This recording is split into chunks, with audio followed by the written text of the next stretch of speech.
ছোট ভাই স্বপন এবং বাল্যবন্ধু কাজী কামাল উদ্দিনের সাক্ষাৎ পেলাম। একদিন সকালে ধর্মনগর থেকে ক্যাপ্টেন খায়রুল আনাম আমায় জানালো স্বপন ও বদি অফিসার্স কোর্সে যোগদানের জন্য তারা মূর্তি যাবার পথে ধর্মনগর পৌঁছেছে। ওরা আমার খোঁজ করছে, আমি ওদের পাঠিয়ে দিতে বললাম। হঠাৎ একদিন ধর্মনগর থেকে বন্ধু ক্যাপ্টেন আনাম আমাকে জানালো আমার ছোট ভাই স্বপন এবং একান্ত বন্ধু কাজী কামাল উদ্দিন মূর্তির সাথে এসে পৌঁছেছে আমার খোঁজে। তাকে অনুরোধ জানালাম ওদের আমার কাছে পাঠিয়ে দিতে। কয়েকদিনের মধ্যেই ওরা এসে পৌঁছালো। স্বপনকে এভাবে কাছে পাবো সেটা ভাবতেও পারিনি। ওদের কাছে পেয়ে খুবই খুশি হয়েছিলাম। আত্মীয় পরিজনদের সব খবরাখবরই পেলাম তাদের কাছ থেকে। শুনলাম ঢাকা শহরে ওদের দুঃসাহসিক গেরিলা অভিযানের লোমহর্ষক কাহিনী। মুক্তিযুদ্ধের শুরুতেই স্বপন, বদি, কাজী, জুয়েল, রুমি, আলম, আজাদ, সাচো বর্ডার পেরিয়ে ২ নং সেক্টরের মেঘালয় ক্যাম্পে ট্রেনিং নিয়ে ঢাকায় ফিরে গিয়ে গেরিলা তৎপরতায় কাঁপিয়ে তোলে ঢাকা শহর। পর্যায়ক্রমে তাদের সাথে যোগ দেয় চুন্নু, ফজলে, মুক্তার, হ্যারিস, তৈয়ব আলী, উলফাত, সামাদ, ফতে আলী, মেওয়া, জিয়া, ভুলু, সাইদ এবং আরও অনেকেই।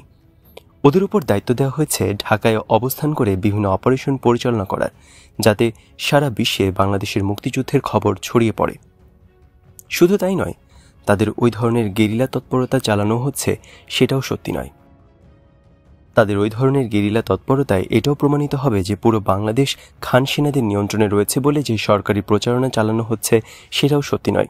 Jurain, Gulbag power station, Siddhirganj power station, Dholaikhal, Jatrabari, Green Road, Intercon, Farmgate, Dhanmondi ২ নং সড়ক প্রভৃতি জায়গায় একটার পর একটা দুঃসাহসিক সফল অভিযান চালিয়ে খান সেনাদের নাস্তানাবুদ করে তুলেছিল ওরা। ওদের প্রতিটি মাথার জন্য ২,০০০ টাকা পুরস্কার ঘোষণা করেছিল পাকিস্তানের সামরিক সরকার। এতে কোনো ফল হয়নি। খান সেনাদের সব সতর্কতা বুড়ো আঙুল দেখিয়ে তাদের নাকের উপর দিয়ে জানবাজ মুক্তিপাগল দামাল ছেলেগুলো অসীম সাহসিকতার সাথে করে যাচ্ছিল এক একটা দুঃসাহসিক অভিযান। খান সেনাদের মনে ত্রাসের সঞ্চার করেছিল বিচ্ছুরা। খান সেনারা গেরিলাদের বিচ্ছু কিংবা মুক্তি বলে সম্বোধন করত। ওদের তৎপরতায় আশার আলো দেখতে পেয়েছিল ঢাকাবাসী। ওদের জন্য দোয়া করত সবাই। অনেকে নানাভাবে সাহায্যের হাতও বাড়িয়ে দিয়েছিলেন, স্বেচ্ছায় বিপদের ঝুঁকি নিয়েও। কিন্তু জাতীয় ইতিহাসে মির্জাফর থেকেছে সব যুগেই। তাদের বেইমানির ফলে অপূরণীয় ক্ষতি হয়েছে জাতির ইতিহাসের বিভিন্ন মোড়ে। তেমনই এক মির্জাফরের বিশ্বাসঘাতকতায় স্বপন, বদি, কাজীদের ভাগ্যে নেমে আসে চরম বিপর্যয়। পলাশীর বিশ্বাসঘাতকতার তুলনায় এই বিশ্বাসঘাতকতার পরিণাম কোন অংশেই কম নয়। ২৯শে আগস্ট ১৯৭১ সাল। ওই দিন সকালে ধানমন্ডির ২৮ নং রোডের একটি বাসায় ওদের এক ঘনিষ্ঠ বন্ধু এবং সহযোগী ফরিদের সাথে দেখা করতে যায় পূর্ব কথা মতো। ফরিদ বর্তমান আওয়ামী লীগের শীর্ষস্থানীয় নেতা জনাব জিল্লুর রহমানের শ্যালক তথা আইভি রহমানের ভাই। তারই বিশ্বাসঘাতকতায় দুপুর ১২টার দিকে ফরিদদের বাসা থেকে হঠাৎ রেড করে বদিকে ধরে নিয়ে যেতে সক্ষম হয় খান সেনারা। ফরিদদের বাসায় পৌঁছানোর অল্পক্ষণের মধ্যেই ধরা পড়ে বদি। এ থেকে বোঝা যায় আগাম খবর পেয়ে খান সেনারা বদিকে ধরার জন্য ওত পেতেছিল। তারপর শুরু হয় চেইন রিঅ্যাকশন। সামাদ ধরা পড়ে বিকাল ৪টার দিকে। আজাদের বাড়ি রেড করা হয় রাত ১২টায়। ওই বাসায় সে রাতে ছিল জুয়েল, বাশার, কাজী আজাদ, আজাদের খালাতো ভাই, দুলাভাই এবং আরও কয়েকজন আত্মীয়। সবাইকে ধরে নিয়ে যায় পাক আর্মি। রেড চলাকালে আচমকা তদারককারী এক ক্যাপ্টেনের উপর ঝাঁপিয়ে পড়ে তার হাত থেকে স্টেনগান ছিনিয়ে নিয়ে এলোপাতাড়ি গুলি ছুটতে ছুটতে সবাইকে হতভম্ব করে দিয়ে রাতের অন্ধকারে পালিয়ে যেতে পেরেছিল একমাত্র কাজী।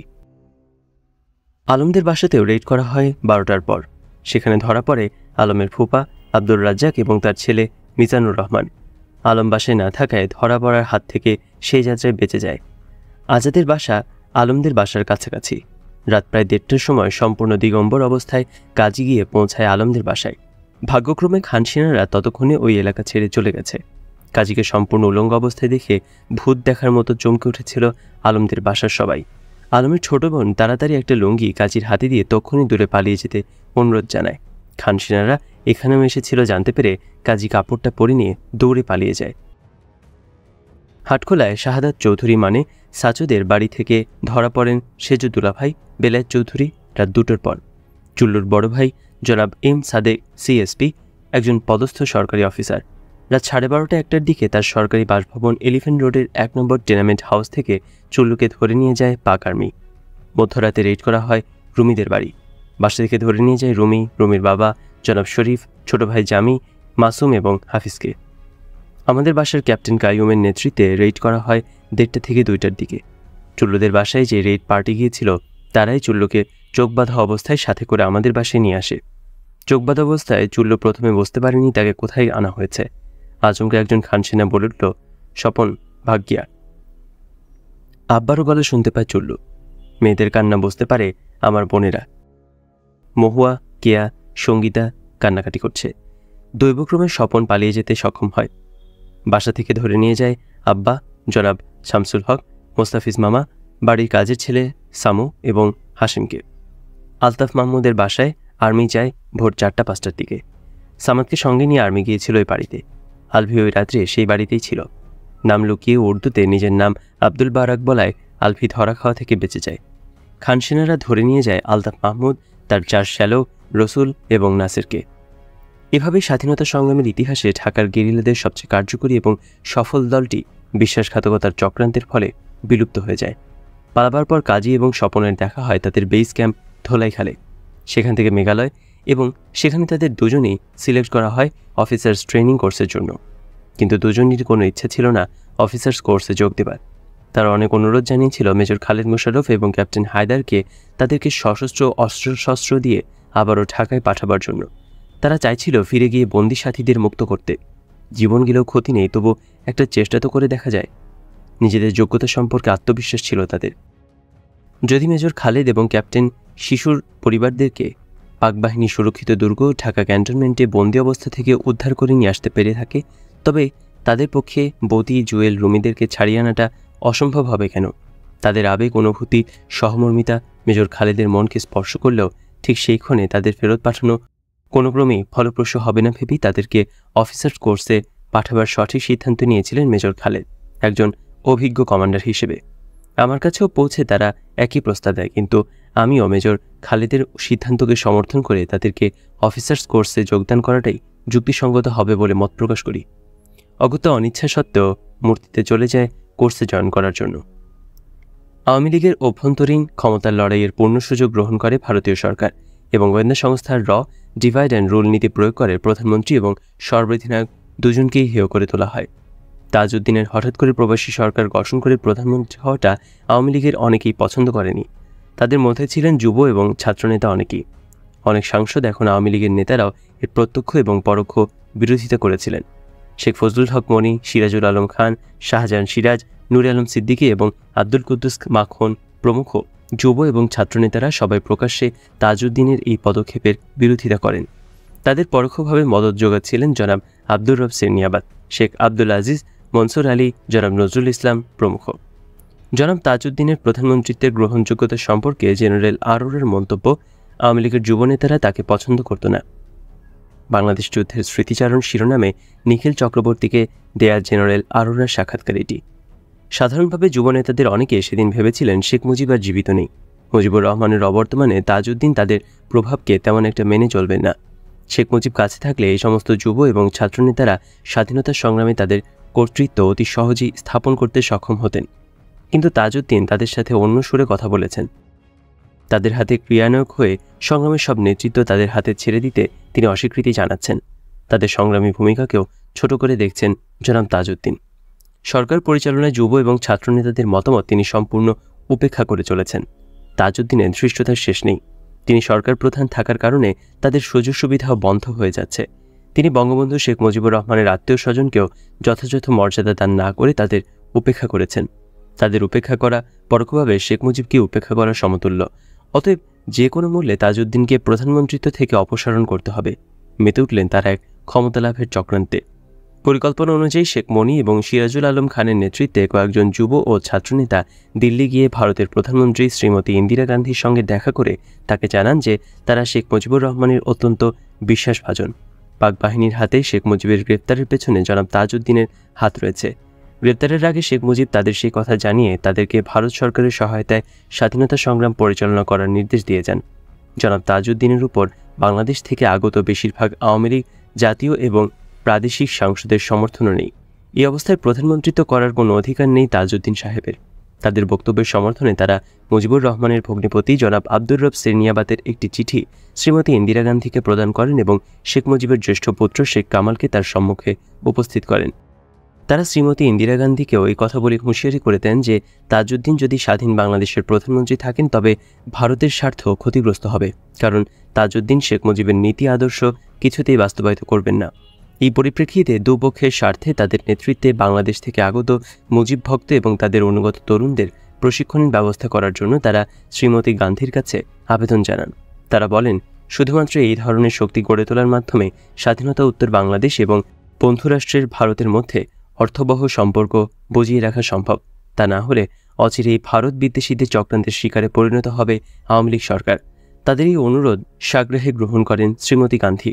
সুদূরপ্রসারী নীল নকশার কথা চিন্তা করে ডিভাইড অ্যান্ড রুল নীতির প্রয়োগের জন্য বিএলএফ এর পরবর্তীতে নাম বদলিয়ে মুজিব বাহিনী সৃষ্টি করে সেকেন্ড ফ্রন্ট খোলার সিদ্ধান্ত নেওয়া হয়। এভাবে সৃষ্টি করা হয়েছিল বিএলএফ ওরফে মুজিব বাহিনী। এই তথ্যগুলো জনাব ওসমানীকে জানাই আমরা, তিনি সেগুলো জনাব তাজউদ্দিনকে জানান। প্রধানমন্ত্রী জনাব তাজউদ্দিন এই সমস্ত প্রশ্ন নিয়ে নাকি দিল্লিতে ভারত সরকারের সঙ্গে আলোচনা করেন এবং তার প্রতিবিধানের দাবি জানান, কিন্তু জনাব হাকসার, ডিবিধর, রয়ের রামনাথ রাও এবং জেনারেল ওবান সিং এই ব্যাপারে তাজউদ্দিনকে এড়িয়ে গিয়ে নীরব থাকেন। ফিরে এসে কর্নেল ওসমানীকে সে কথাই বলছিলেন তাজউদ্দিন। আমরা পরে কর্নেল ওসমানীর কাছ থেকে তার ব্যাখ্যা জানতে পারি। পরবর্তী পর্যায়ে মুজিব বাহিনীকে প্রবাসী বাংলাদেশ সরকারের ফোর্সের হেডকোয়ার্টার্সের নিয়ন্ত্রণে আনার আপ্রাণ চেষ্টা করেন কর্নেল ওসমানী, কিন্তু তার কোনো চেষ্টাই ফলপ্রসূ হয়নি। নিতান্তই অপারগ হয়ে কর্নেল ওসমানীকে বিএলএফ তথা মুজিব বাহিনী সৃষ্টি করার ভারতীয় সিদ্ধান্ত মেনে নিতে হয়। ভারতীয় গোয়েন্দা বাহিনীর সহায়তায় ক্যাপ্টেন জলিলের ফোর্ট উইলিয়ামের পূর্বাঞ্চলীয় হেডকোয়ার্টার্সের কর্মকর্তাদের সাথে গোপন যোগাযোগ থেকে একটা বিষয় পরিষ্কার হয়ে উঠল। ভারতীয় সরকার শুধুমাত্র প্রবাসী সরকার এবং মুক্তিবাহিনীর সদর দপ্তরের মাধ্যমেই বাংলাদেশের স্বাধীনতা সংগ্রাম এবং রাজনৈতিক গতিধারাকে নিয়ন্ত্রণ করছিল তা নয়, তারা ক্ষমতাধর কমান্ডারদের সাথেও সম্পর্ক গড়ে তোলার চেষ্টা করছিল। অত্যন্ত চতুরতার সাথে তার তাজউদ্দিনের প্রবাসী সরকারের মধ্যে অন্তর্দ্বন্দ্ব সৃষ্টি করে তাকেও দুর্বল করে চাপের মুখে রাখছিল, যাতে তিনি তাদের নিয়ন্ত্রণের মধ্যে থাকতে বাধ্য হন। অপরদিকে মুজিবনগর সরকার এবং মুক্তিযুদ্ধের সর্বাধিনায়ক জনাব ওসমানীর মধ্যেও দ্বন্দ্ব সৃষ্টি করে কর্নেল ওসমানীর ক্ষমতা সীমিত করে রাখা হচ্ছিল। একইভাবে কর্নেল ওসমানীকে সাইড ট্র্যাক করে প্রবাসী সরকার এবং ভারতীয় কর্তৃপক্ষের এই ধরনের কার্যকলাপে কর্নেল ওসমানী অতি যুক্তিসঙ্গত কারণে ভীষণভাবে অপমানিত বোধ করছিলেন। তার বক্তব্য ছিল পরিষ্কার, ভারত বন্ধুরাষ্ট্র হিসেবে বাংলাদেশের স্বাধীনতা সংগ্রামে তাদের বক্তব্য অনুযায়ী মানবিক কারণে সাহায্য দিতে সম্মত হয়েছে, সেটার জন্য বাঙালি জাতি কৃতজ্ঞ। কিন্তু স্বাধীনতা সংগ্রামটা পূর্ব বাংলার 8 কোটি বাঙালির নিজস্ব সংগ্রাম। এই সংগ্রাম তাদেরই সংগঠিত করতে হবে। যে কোনো ত্যাগের বিনিময়ে তাদেরকেই অর্জন করতে হবে জাতীয় স্বাধীনতা সংগ্রামের নেতৃত্ব এবং সব দায়িত্ব থাকতে হবে মুক্তি ফৌজ কমান্ড এবং প্রবাসী বাংলাদেশ সরকারের অধীনে। জনাব ওসমানী নীতির এই প্রশ্নে কখনোই আপোষ করেননি। জনাব ওসমানী এই বিষয় নিয়ে তৎকালীন প্রবাসী সরকারের নেতৃত্বের সাথে অনেক বিতর্ক করেছেন, কিন্তু তার এই নীতির প্রতি সমর্থন দেননি আওয়ামী লীগের বেশিরভাগ নেতৃত্ব এবং গণপরিষদ সদস্যরা। তারা এখন নিজ নিজ ক্ষমতার বলয় তৈরি করতে ব্যস্ত। তাদের প্রায় প্রত্যেকেই এক ধরনের উদ্ভট চিন্তা কাজ করছিল। শুধু রাজনৈতিক নেতৃবৃন্দরই নয়, অনেক আমলা এমনকি মুক্তিযোদ্ধাদের সুবিধাবাদী নেতৃত্বের মাঝেও একই চিন্তার প্রতিফলন দেখা যাচ্ছিল। তাদের ধারণা ছিল মুক্তিযুদ্ধ যে কারণেই হোক শুরু হয়ে গেছে। প্রতিরোধ সংগ্রামকালে পূর্ব পাকিস্তানের প্রায় সব অঞ্চল থেকে কোটি কোটি টাকা এবং সম্পদ লুণ্ঠন করে নিয়ে হিজরত করে চলে আসা হয়েছে নিরাপদ আশ্রয় ভারতে। একজন মুক্তিযোদ্ধা হিসেবে বলতে লজ্জা লাগলেও বলতে হচ্ছে, পূর্ব পাকিস্তান থেকে পালিয়ে আসা অনেক বুদ্ধিজীবী এবং হোমরা চোমরা পদস্থ ব্যক্তিরাও মুক্তিযোদ্ধাদের বীরপূর্ণ মুক্তি সংগ্রামকে দেখতেন অত্যন্ত নেতিবাচক দৃষ্টিতে। তারা মনে করতেন বাঙালি মুক্তিযোদ্ধারা কখনোই পাকিস্তান হানাদার বাহিনীকে পরাস্ত করে দেশ স্বাধীন করতে সক্ষম হবে না। পাকিস্তান বাহিনীকে পরাজিত করতে সরাসরি ভারতীয় সেনাবাহিনীর হস্তক্ষেপ অবশ্যই প্রয়োজন, অতি প্রয়োজনীয়। রক্তক্ষয়ী দীর্ঘস্থায়ী সংগ্রামে অংশগ্রহণ করার ইচ্ছা অথবা যোগ্যতা তাদের অনেকেরই ছিল না। যুদ্ধের ঝুঁকি এবং কষ্টের ত্যাগ স্বীকার করতেও তারা ছিলেন নারাজ। এতে করেই তাড়াতাড়ি হজ শেষ করে প্রবাসী জীবনের কষ্ট থেকে রেহাই পেয়ে দেশে ফিরে লুটপাটের কালো টাকার আয়েশি জীবন খুব তাড়াতাড়ি আবার শুরু করতে পারা যাবে একমাত্র ভারতীয় বাহিনীর প্রত্যক্ষ হস্তক্ষেপের মাধ্যমেই। ভারতে হজ করার স্ট্যাম্প যখন একবার নিতে সক্ষম হয়েছেন, তারা তখন দেশে ফেরার পর তাদের রাজ কায়েম করার পথে বাধা কোথায়? তাই যত তাড়াতাড়ি সম্ভব দেশটাকে স্বাধীন করে দেবার জন্য তাদের একাংশ গোড়া থেকেই ভারত সরকারের বিভিন্ন মহলে জোর লবিং শুরু করে দিয়েছিলেন। সমস্ত প্রবাসী সরকারের মধ্যে শুধুমাত্র 2 জন শুরু থেকে শেষ পর্যন্ত এই ধরনের উদ্যোগের বিরোধিতা দৃঢ়তার সাথে করে গিয়েছিলেন। তাদের একজন হলেন কর্নেল ওসমানী এবং দ্বিতীয় ব্যক্তি হলেন জনাব খন্দকার মোশতাক আহমেদ। এই দুইজন ছাড়া সিনিয়র রাজনৈতিক নেতৃত্বের প্রায় সবাই এবং আমলাদের উচ্চপদস্থ প্রভাবশালী ব্যক্তিদের অনেকেই ভারতের প্রত্যক্ষ হস্তক্ষেপের মাধ্যমে বাংলাদেশের স্বাধীনতা লাভের পক্ষপাতিত্ব করছিলেন। পরবর্তীকালে সিজরিয়ন অপারেশনের মাধ্যমে বাংলাদেশে প্রিম্যাচিউর বার্থের জন্য মূলত এরাও দায়ী ছিলেন অনেকে, কিন্তু বেশিরভাগ মুক্তিযোদ্ধা আমলাতন্ত্রের তরুণ সদস্যরা এভাবে অপরের কৃপায় বাংলাদেশকে স্বাধীন করার উদ্যোগের ঘোর বিরোধী ছিলেন। এই নিয়ে প্রবীণদের সাথে তরুণদের দ্বন্দ্ব ক্রমশই বেড়ে উঠছিল প্রতিদিন। ভারত সরকারের স্বীকৃতি এবং সামরিক হস্তক্ষেপ। সুদূরপ্রসারী পরিকল্পনা ও প্রস্তুতির পর ভারত বাংলাদেশের অস্থায়ী সরকারকে স্বীকৃতি দেবার সিদ্ধান্ত নেয়। সামরিক হস্তক্ষেপের বিষয়টিও ছিল সুচিন্তিত। এই ঘটনার পর আওয়ামী লীগের অন্তর্দ্বন্দ্ব প্রকাশ্য রূপ নেয়। ভারত সরকার চিন্তিত হয়ে পড়ল এবং বাংলাদেশের সমস্যার একটি আশু সমাধানের জন্য মরিয়া হয়ে উঠল। মুক্তি সংগ্রাম দীর্ঘস্থায়ী হলে অবস্থা তাদের নিয়ন্ত্রণের বাইরে চলে যাবে, সেটাই ছিল তাদের মূল আশঙ্কা। এই অবস্থার পরিপ্রেক্ষিতে জনাব তাজউদ্দিন প্রবাসী সরকারের তরফ থেকে ভারত সরকারকে বোঝালেন দুপক্ষের স্বার্থ রক্ষার্থে বাংলাদেশের প্রবাসী সরকারকে স্বীকৃতি দিয়ে ভারতীয় সামরিক অভিযান চালিয়ে বাংলাদেশকে স্বাধীন করে ফেলতে হবে। ভারত সরকার তাজউদ্দিন সরকারের আবেদনে সন্তুষ্টি প্রকাশ করলেও হঠাৎ করে তখনই এককভাবে বাংলাদেশকে স্বীকৃতি দিতে রাজি হননি। শ্রীমতী ইন্দিরা গান্ধী ঠিক করলেন বিশ্ব নেতৃবৃন্দ, বিশেষ করে পরাশক্তিধর দেশগুলোর মনোভাব জানার পরই এই ব্যাপারে সিদ্ধান্ত নেবেন। তিনি আমেরিকা, সোভিয়েত ইউনিয়ন এবং পশ্চিম ইউরোপের কয়েকটি দেশে এক ঝটিকা সফরে বেরিয়ে পড়লেন। সবখানে তিনি নেতৃবৃন্দের সাথে বাংলাদেশ সমস্যা এবং ভারতের অবস্থান সম্পর্কে আলোচনা করলেন। বর্বর শ্বেত সন্ত্রাসের ফলে আগত শরণার্থীদের মানবিক কারণে ভারতের মাটিতে আশ্রয় দেওয়ার জন্য নেতারা ভারত সরকারের প্রশংসা করলেও মার্কিন যুক্তরাষ্ট্র এবং পশ্চিম ইউরোপীয় দেশগুলোর নেতারা বাংলাদেশের সমস্যাকে পাকিস্তানের একটি অভ্যন্তরীণ সমস্যা হিসেবেই আখ্যায়িত করেন এবং পরিষ্কারভাবে ইন্দিরা গান্ধীকে তারা জানিয়ে দেন এই সমস্যার পরিপ্রেক্ষিতে সরাসরিভাবে ভারতীয় কোনো সামরিক পদক্ষেপ তাদের জন্য উদ্বেগের কারণ হয়ে উঠবে। শরণার্থীদের কষ্ট লাঘবের জন্য এবং ভারতের উপর যে অর্থনৈতিক চাপের সৃষ্টি হয়েছে তা কমানোর জন্য পর্যাপ্ত পরিমাণে আর্থিক এবং সামগ্রিক সাহায্যের প্রতিশ্রুতি দিয়েছিলেন সব নেতারাই। রিলিফের সামগ্রী নিয়েও পরে ঘটেছে অনেক কেলেঙ্কারি। বিপুল পরিমাণ রিলিফ সামগ্রীর কতটুকু পেয়েছিল শরণার্থীরা তার জবাব একমাত্র দিতে পারে তৎকালীন প্রবাসী সরকারের কর্ণধাররাই। আমার জানা মতে প্রাপ্ত রিলিফ সামগ্রীর একটা ক্ষুদ্র অংশই ভারত এবং প্রবাসী সরকারের উদ্যোগে বিতরণ করা হয়েছিল শরণার্থীদের মাঝে। রিলিফ সামগ্রীর সিংহভাগই বেমালুম হজম করে নিয়েছিল ভারত সরকার। বিদেশে সফর থেকে শ্রীমতী ইন্দিরা গান্ধী বুঝতে পারেন পাকিস্তানের বিরুদ্ধে কোনোরূপ সামরিক অভিযান চালালে মার্কিন যুক্তরাষ্ট্র এবং পশ্চিম ইউরোপীয় দেশগুলো তাকে সমর্থন করবে না। পক্ষান্তরে এশীয় পরাশক্তির গণচীন হয়তো বা প্রত্যক্ষভাবে জড়িয়ে যেতে পারে পাকিস্তানের পক্ষে এই ধরনের সংঘাতে। সেক্ষেত্রে ভারতের একক আগ্রাসন ব্যর্থ হয়ে যেতে পারে। এই পরিস্থিতির মোকাবেলা করার জন্যই সোভিয়েত ইউনিয়নের পূর্ব প্রস্তাবিত নিরাপত্তা এবং বন্ধুত্ব চুক্তি সই করার সিদ্ধান্ত গ্রহণ করেন শ্রীমতী গান্ধী এবং তার সরকার। এই চুক্তি স্বাক্ষরের ফলে ভারতীয় জনগণ কতটুকু উপকৃত হয়েছে জানি না, তবে পাকিস্তানকে দুর্বল এবং দ্বিখণ্ডিত করতে এবং সামরিক আগ্রাসন চালিয়ে বাংলাদেশ কায়েম করে সেখানে একটি পুতুল সরকার স্থাপন করার ভারতীয় স্বপ্নের বাস্তবায়নে ওই চুক্তি বিশেষভাবে সাহায্য করেছিল নিঃসন্দেহে। সোভিয়েত ইউনিয়নের সাথে চুক্তি স্বাক্ষরের পরপরই বাংলাদেশ প্রবাসী সরকারকে স্বীকৃতি দেয় ভারত সরকার। প্রতিদানে ভারতের সাথে জাতীয় স্বার্থবিরোধী 25 বছর মেয়াদী এক চুক্তি সই করে প্রবাসী বাংলাদেশ সরকার। রহস্যজনক কোনো কারণবশত আজ পর্যন্ত সেই চুক্তির বিষয়বস্তু গোপন রাখা হয়েছে বাংলাদেশের জনগণের কাছ থেকে। মুজিবনগর সরকার এবং আওয়ামী লীগের বেশিরভাগ সাংসদ ওই চুক্তিকে সমর্থন করে। বিরোধিতা করেছিলেন মাত্র দুজন, কর্নেল ওসমানী এবং খন্দকার মোশতাক আহমেদ। মুক্তিযোদ্ধাদের বেশিরভাগই এই ধরনের চুক্তির ঘোর বিরোধিতা করেছিলেন, কিন্তু সব বিরোধিতা উপেক্ষা করে তাজউদ্দিন সরকার এক অসম চুক্তির নাগপাশে আবদ্ধ করলেন বাংলাদেশের ভবিষ্যৎকে। ভারতের সাথে দীর্ঘ 25 বছরের এই অসম চুক্তি জাতীয় ইতিহাসে এক কালো অধ্যায়। এই চুক্তি স্বাক্ষরিত হওয়ার পর বাংলাদেশে ভারতীয় সামরিক হস্তক্ষেপ তথা পাক ভারত যুদ্ধ প্রায় অবধারিত হয়ে ওঠে। মুক্তিবাহিনীর দেশপ্রেমিক অংশ বরাবরই মুক্তি সংগ্রামে ভারতীয় সেনাবাহিনীর সরাসরি হস্তক্ষেপের বিরোধিতা করে আসছিলেন। তাদের প্রত্যাশা ছিল দীর্ঘস্থায়ী সংগ্রামের ত্যাগের মাধ্যমে স্বাধীন বাংলাদেশ হবে। এতে দুটো বিশেষ উপকার হতো। দীর্ঘস্থায়ী সংগ্রামের মাধ্যমে গড়ে উঠত নিবেদিত প্রাণত্যাগী পরীক্ষিত নেতৃত্ব এবং একইভাবে সুযোগ পাওয়া যেত নিখাদ সোনার মতো বলিষ্ঠ জাতীয় চরিত্র গড়ে তোলার। কিন্তু নীল নকশার প্রণয়নকারীরা বাঙালি জাতিকে সেই সুযোগ থেকে বঞ্চিত করে অতি চতুরতার সাথে খাল কেটে কুমির আনার সব ব্যবস্থায় পাকাপোক্ত করে ফেলে। দেশপ্রেমিক মুক্তিযোদ্ধারা পরিষ্কার বুঝতে পারলেন তাদের ভবিষ্যৎ সংগ্রাম হবে দুমুখী। একদিকে তাদের যুদ্ধ করতে হবে হানাদার পাক বাহিনীর বিরুদ্ধে, অন্যদিকে তাদের প্রস্তুত থাকতে হবে মিত্রবাহিনীর আধিপত্যবাদী চক্রান্তের জাল ছিন্ন করে জাতীয় স্বাধীনতা হেফাজত রাখার জন্য। চুক্তি এবং স্বীকৃতির পরিপ্রেক্ষিতে কলকাতা ভিত্তিক আওয়ামী সরকার এবং তার দোসররা সবাই দিন গুনতে লাগল কবে ভারতীয় বাহিনী আগ্রাসন চালিয়ে বাংলাদেশ স্বাধীন করে দেবে আর তারা ফিরে গিয়ে রাজত্ব করবে, উপভোগ করবে অসৎ উপায়ে লুট করা অর্জিত ধন সম্পদ।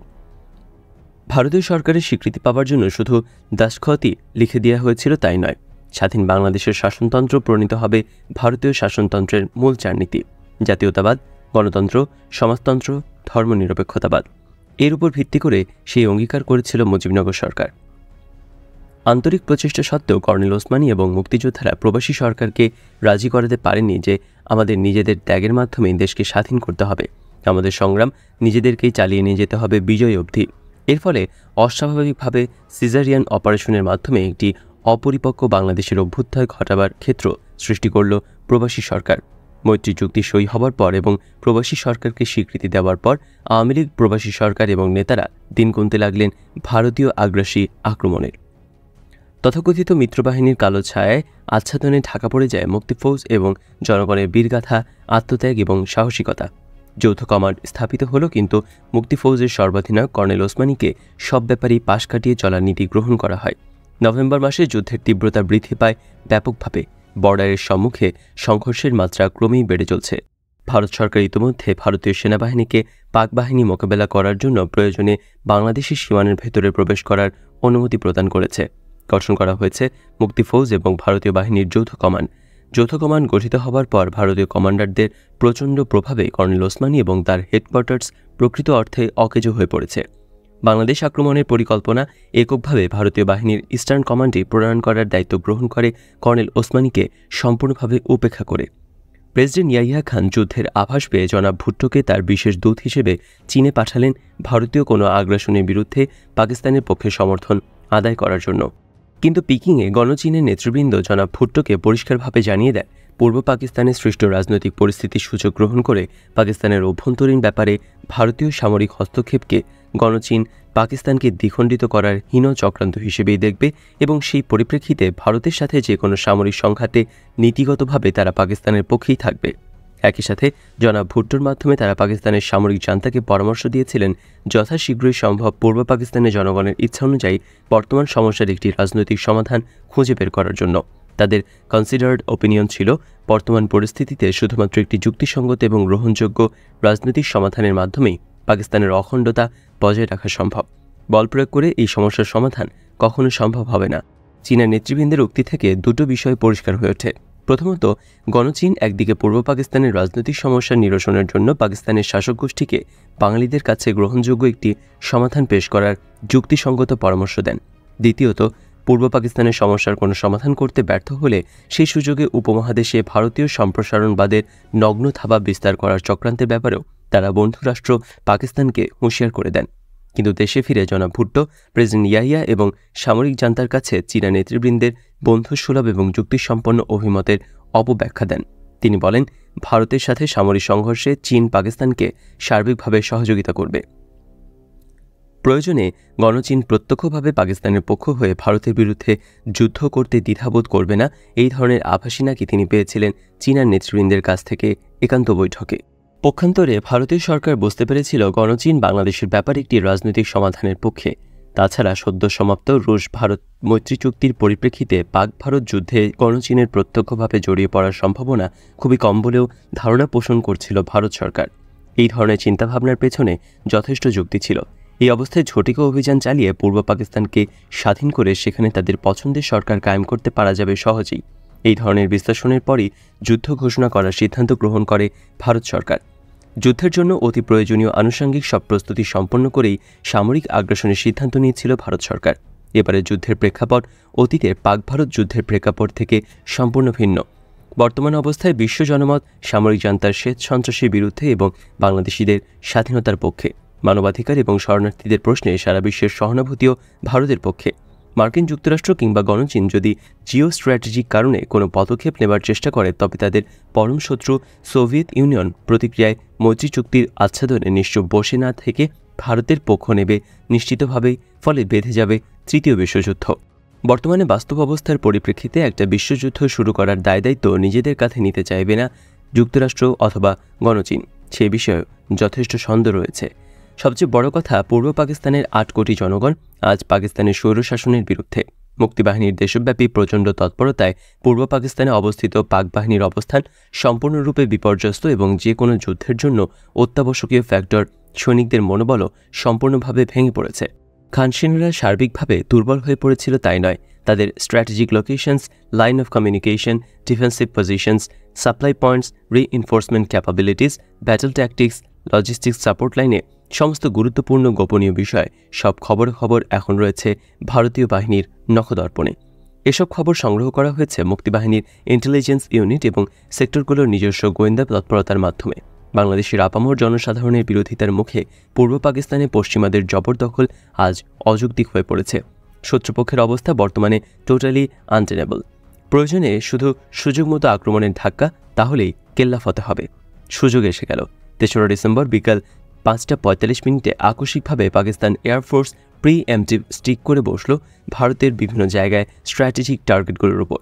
একই সাথে আঘাত আনা হল শ্রীনগর, অবিন্তিপুর, পাঠানকোট, উত্তরলাই, যোধপুর, আম্বালা এবং আগ্রা বিমান ঘাঁটির উপর।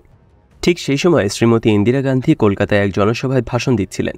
বিমান হামলার খবর তাকে দেয়ামাত্র তিনি মুহূর্তে সিদ্ধান্ত নিয়ে ওই জনসভাতেই পাকিস্তানের বিরুদ্ধে সর্বাত্মক পাল্টা আক্রমণের ঘোষণা দিলেন। কলকাতা থেকে সেদিন সন্ধ্যায় দিল্লি ফেরার আগেই ইস্টার্ন কমান্ডের GOC general officer commanding general আরোরাকে দিল্লির সেনা সদর থেকে হুকুম দেওয়া হল পূর্ব পাকিস্তানে সর্বাত্মক হামলা চালাবার জন্য। জেনারেল আরোরার অধীনে দেওয়া হল 3টি স্বয়ংসম্পূর্ণ আর্মি কোর, 2য়, 3300 এবং 4র্থ কোর। এছাড়াও দেওয়া হল কমিউনিকেশন জোন হেডকোয়ার্টার্স, আরও একটি ভ্রাম্যমাণ আর্মি ইউনিট। এছাড়া 2য় কোরের অধীনে দেওয়া হয়েছিল অতিরিক্ত একটি মিডিয়াম আর্মার্ড রেজিমেন্ট এবং একটি লাইট আর্মার্ড রেজিমেন্ট। এই কোরের কমান্ডার ছিলেন lieutenant general TN Raina. Headquarters Krishnanagar. এই কোরের অধীনে দেওয়া হয়েছিল অতিরিক্ত আরও একটি মিডিয়াম আর্টিলারি রেজিমেন্ট এবং একটি ইঞ্জিনিয়ার্স এর ব্রিজিং ইউনিট। 33 কোরের কমান্ডার ছিলেন lieutenant general ML Thapa. Headquarters Siliguri. এই কোরের অধীনে দেওয়া হয়েছিল অতিরিক্ত একটি লাইট আর্মার্ড রেজিমেন্ট, একটি মিডিয়াম আর্টিলারি রেজিমেন্ট এবং একটি ইঞ্জিনিয়ার্সের ব্রিজিং ইউনিট। 101 কমিউনিকেশন জোনের কমান্ডার ছিলেন প্রথম দিকে লেফটেন্যান্ট জেনারেল গিল, পরে লেফটেন্যান্ট জেনারেল নাগরাকে তার স্থলাভিষিক্ত করা হয়। হেডকোয়ার্টার্স গৌহাটি।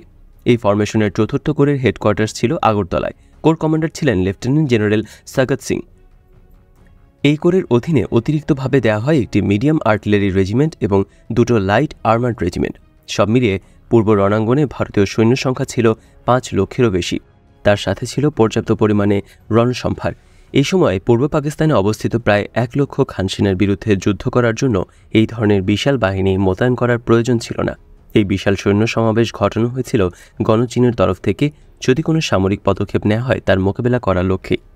যাই হোক, প্রয়োজনীয় এয়ার এবং নেভাল কোর এবং প্রায় 2 লক্ষ মুক্তিযোদ্ধাদের সাথে বিশাল ভারতীয় বাহিনী একই সময়ে সব সেক্টর থেকে আক্রমণ চালালো। সব সেক্টরে ভারতীয় বাহিনীর অগ্রসর হওয়ার জন্য রাস্তায় করে ব্রিজহেড তৈরি করে দিচ্ছিল মুক্তিবাহিনীর বীর মুক্তিযোদ্ধারাই। ওই সময় ব্রিজহেড তৈরি করা সম্ভব হয়েছিল বলেই অতি সহজেই শত্রুপক্ষের ডিফেন্স ভেদ করে ঢাকা অভিমুখে তড়িৎ গতিতে এগিয়ে যেতে পেরেছিল ভারতীয় মিত্রবাহিনী। যুদ্ধের এই গুরুত্বপূর্ণ পর্যায়ে কর্নেল ওসমানীকে সম্পূর্ণরূপে পাশ কাটিয়ে চলছিল ভারতীয় সেনা কমান্ড।